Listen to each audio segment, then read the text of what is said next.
भाई मैथ में एक बहुत ज़रूरी चीज़ होती है जिसको हम कहते हैं अलजेब्रा।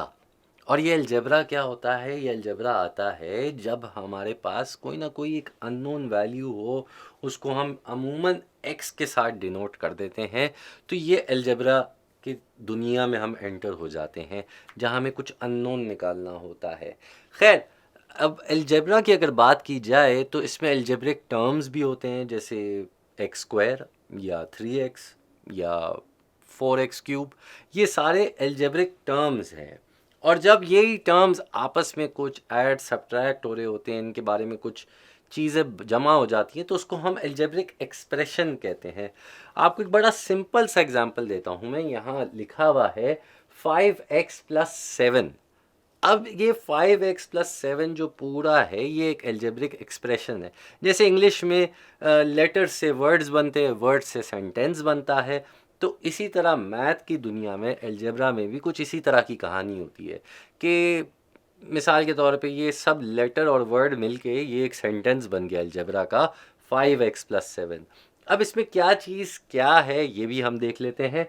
सबसे पहले तो जो x है इसको हम कहते हैं वेरिएबल, क्योंकि इसके अंदर कोई ना कोई वैल्यू है जो वेरी भी कर सकती है अकॉर्डिंग टू द सिचुएशन।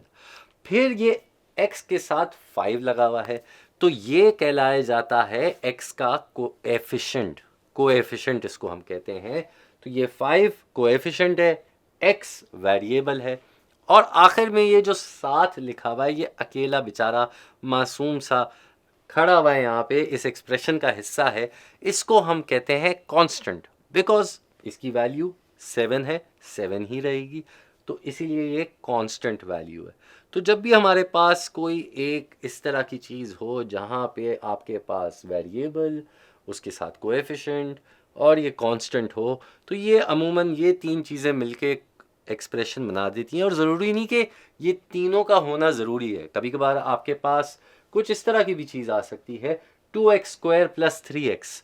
अभी ये भी एक एक्सप्रेशन है, क्योंकि यहाँ पे भी आपके पास दो टर्म्स हैं एक्स वाले, एक x² वाला टर्म है, एक x वाला टर्म है, और ये आपस में ऐड हो रहे हैं या कभी सब्ट्रैक्ट हो रहे हों। तो जब भी इस तरह के वेरिएबल्स आपस में ऐड सब्ट्रैक्ट मल्टीप्लाई डिवाइड हो रहे हों, तो वो एक चीज़ एल्जेब्रिक एक्सप्रेशन कहलाई जाती है। बस ज़रूरी है कि कुछ एक्स वाले टर्म्स हों, नॉन एक्स वाले टर्म्स हो तब भी एक्सप्रेशन कहलाया जाएगा, ना हो तब भी एक्सप्रेशन कहलाया जाएगा, क्योंकि आपके पास एल्जेब्रा वाले आइटम तो है ना यहाँ पे। तो ये बेसिक एक इंट्रोडक्शन है एल्जेब्रिक एक्सप्रेशन का, और आहिस्ते आहिस्ते हम इसको मज़ीद एक्सप्लोर करते जाएंगे।